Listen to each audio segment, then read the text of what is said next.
নমস্কার বন্ধুরা, আজ আমি আপনাদের নিরামিষ ভোগের খিচুড়ি একটা সেরা স্বাদের রেসিপি করে দেখাবো। তার জন্য প্রথমে এখানে আমি একটা কড়া বসিয়ে দিয়েছি। কড়াটা গরম হয়ে যাওয়ার পর আমি দিয়ে দিচ্ছি কিছুটা পরিমাণ মুগ ডাল। আমি এই খিচুড়িটা কিন্তু মুগ ডাল আর গোবিন্দভোগ চাল দিয়েই করব। এখন এই কড়ার মধ্যে যে ডালটা দিয়েছি সেই ডালটাকে প্রথমে এইভাবে একটু ভেজে নেব। অল্প আছে এইভাবে নাড়িয়ে নাড়িয়ে ভেজে নেব। অল্প আছে ডালটাকে আমি বেশ কিছুক্ষণ ভেজে নিয়েছি। এখন ডাল দিয়ে একটা সুন্দর গন্ধ উঠে আসছে। এখন ডালটাকে আমি একটা পাত্রে নামিয়ে নেব। ভাজা ডাল আমি একটা পাত্রে নামিয়ে নিয়েছি। এখন এই ডালের ভিতরে দিয়ে দেবো গোবিন্দভোগ চাল। আমি যে পরিমাণে ডালটা নিয়েছিলাম সেই পরিমাণে গোবিন্দভোগ চাল দিয়ে দিলাম। আপনারা যে পরিমাণ ডাল নেবেন সেই পরিমাণে কিন্তু চালটা দিয়ে দেবেন।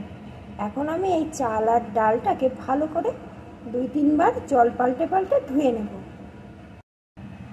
ডাল আর চালটা এখানে আমি ভালো করে ধুয়ে নিয়েছি। আর বন্ধুরা, যারা এখনও একটা লাইক দিতে ভুলে গেছেন তারা প্লিজ একটা লাইক দিয়ে ভিডিওটি দেখতে থাকুন। এখানে আমি কড়াইটা আবারও বসিয়ে তাতে পরিমাণ মতো সরিষার তেল দিয়ে দিয়েছি, কারণ এখন আমি খিচুড়িতে যে সবজিগুলো দেব সেই সবজিগুলোকে একে একে ভেজে নেব।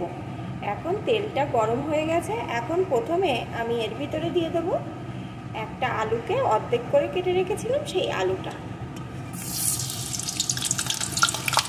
আলুটাকে প্রথমে একটু ভেজে নেব। আলুটাকে একটু ভেজে নিয়েছি। এখন এর ভিতরে দিয়ে দেব কয়েক টুকরো ফুলকপি।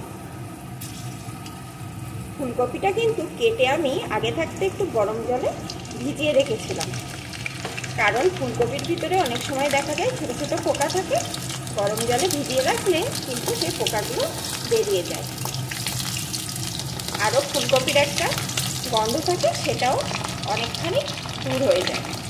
এখন ফুলকপিটাও আলুর সাথে একটু ভেজে নেব।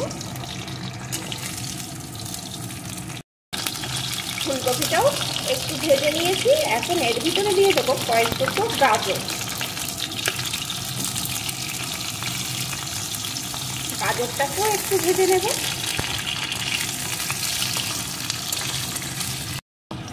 গাজরগুলোকে একটু ভেজে নিয়েছি। এখন দিয়ে দেবো একটা টমেটো, আর সাথেই দিয়ে দেবো কয়েকটা মটরশুঁটি।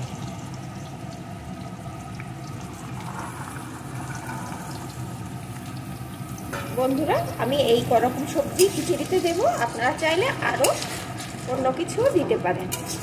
আর এই সবজিগুলোকে যদি ভালো করে ভেজে নেন, খিচুড়িতে বেশি মশলা দেওয়ার কোনো দরকার নেই, খিচুড়ি এমনিতেই ভালো লাগবে। এখন এগুলোকে একটু ভেজে নেব। সব কিছুকে আমি একটু ভেজে নিয়েছি। এখন আমি তেল থেকে এই সবজিগুলোকে একটা পাত্রে তুলে নেব। সব সবজিগুলোকে আমি তুলে নিয়েছি। এখন এই তেলের ভিতরে ফোড়নে দিয়ে দেবো একটা তেজপাতা, একটা শুকনো লঙ্কা, একটু গোটা জিরে। এখন ফোড়নগুলোকে প্রথমে ভালো করে ভেজে নেব। ফোড়নগুলো সুন্দর ভাজা হয়ে গেছে। এখন এর ভিতরে আমি দিয়ে দেবো পরিমাণ মতো জল। জলটা কিন্তু বুঝে দিয়ে দেবেন, তবে বেশি দেবেন না। কম হলে পরে গরম করে দেওয়া যাবে, বেশি হলে খিচুড়ি কিন্তু খুব হালকা হয়ে যাবে।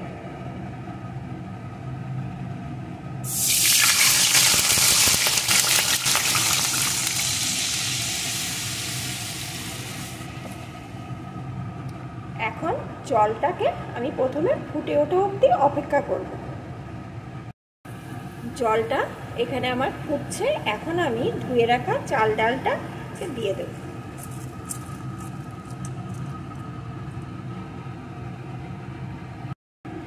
সাথে দিয়ে দেবো দুটো চেরা কাঁচা লঙ্কা।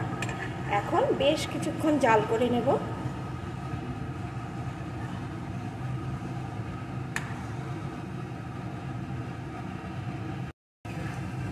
চাল আর ডালটা বেশ কিছুক্ষণ জাল করে নিয়েছি। 50% আমার সিদ্ধ হয়ে গেছে।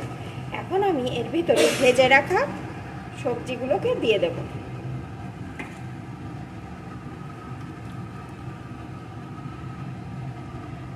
সাথে দিয়ে দেবো পরিমাণ মতো লবণ,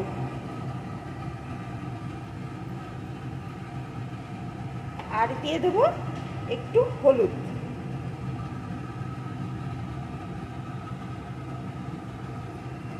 এখন আবারও কিছুক্ষণ জাল করে নেব।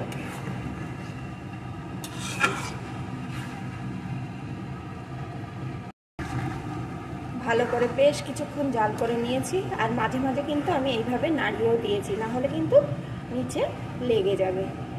এখন চাল ডাল সবজি সব কিছু ভালো রকম কিন্তু আমার এখানে সিদ্ধ হয়ে গেছে। এখন আমি এর ভিতরে দিয়ে দেবো একটু চিনি। খিচুড়িতে একটু মিষ্টি দিলে স্বাদটা ভালো আসে, তবে মিষ্টিটা আপনারা আপনাদের পছন্দ মতন দিয়ে নেবেন। কেউ কম মিষ্টি খান, কেউ একটু বেশি মিষ্টি পছন্দ করেন, তারা তেমনভাবে দিয়ে নেবেন। এখন চিনিটাকে সব দিকে ভালো করে মিশিয়ে দেব।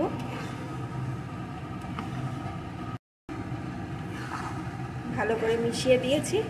এখন এর ভিতরে দিয়ে দেব 1 চামচ ঘি,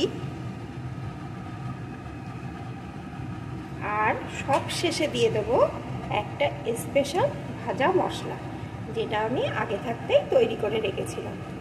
এখানে আছে গোটা জিরে, ধনে, গোটা গরম মশলা, তেজপাতা, আর একটু আদাকে কুচি কুচি করে রোদ্রে শুকিয়ে তারপরে সমস্ত মশলাটা শুকনো কড়াই নেড়ে গুঁড়ো করে রাখা। এই মশলাটা দিলে কিন্তু খিচুড়ির স্বাদ দ্বিগুণ বেড়ে যাবে, আর কোনো মশলা দেওয়ার প্রয়োজনই পড়বে না। এখন এই মশলাটা দিয়ে ভালো করে মিশিয়ে দেব।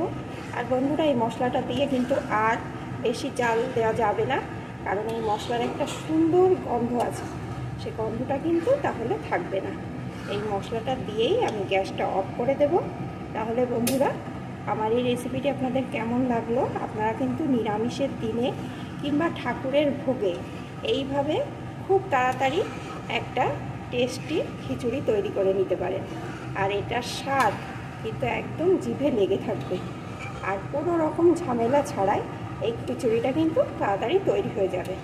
পুজোর দিনে অনেক ব্যস্ততার মধ্যে চটজলদি এইভাবে কিন্তু খিচুড়ি তৈরি করে নিতে পারেন। তাহলে বন্ধুরা, আমার রেসিপিটি যদি আপনাদের ভালো লাগে অবশ্যই কমেন্ট করবেন, লাইক করবেন, শেয়ার করবেন। এখন এটা আমার রেডি।